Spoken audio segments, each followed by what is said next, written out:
আমার কোনো পুরুষের দরকার নেই।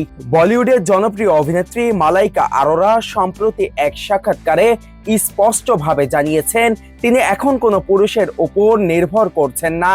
অর্জুন কাপুরের সঙ্গে বিচ্ছেদের পর থেকে প্রেম ও সম্পর্ক নিয়ে নানা গুঞ্জন থাকলেও মালাইকা এগুলোকে এককভাবেই হালকা মনে করছেন।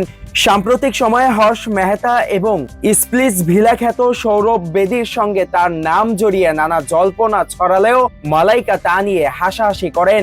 বিশেষ করে ছেলে আরহান খানের সঙ্গে বসে এসব আলোচনা করেন। এনরিকের একটি অনুষ্ঠানের পর হর্ষ মেহতার সঙ্গে সম্পর্কের গুঞ্জন ছড়ালেও বিদেশ সফর এবং সৌরভ বেদীর সঙ্গে নাচের ভিডিও ওই জল্পনাকে আরো উস্কে দিয়েছিল। তবে মালাইকার দৃষ্টিভঙ্গি স্পষ্ট, তিনি এখন নিজের জীবন ও নিজের সুখে অগ্রাধিকার দিচ্ছেন। তার ভাষায়, যদি কিছু হওয়ার থাকে সেটা স্বাভাবিকভাবেই হবে, আমি এখন যা আছে তা নিয়েই খুশি। দীর্ঘ দাম্পত্য জীবনের পর আরবাজ খানের সঙ্গে বিচ্ছেদের অভিজ্ঞতাকে মালাইকা শক্তিতে পরিণত করেছেন। তিনি মনে করেন একজন নারী হিসেবে নিজেকে পরিপূর্ণ করতে কোনো পুরুষের প্রয়োজন নেই।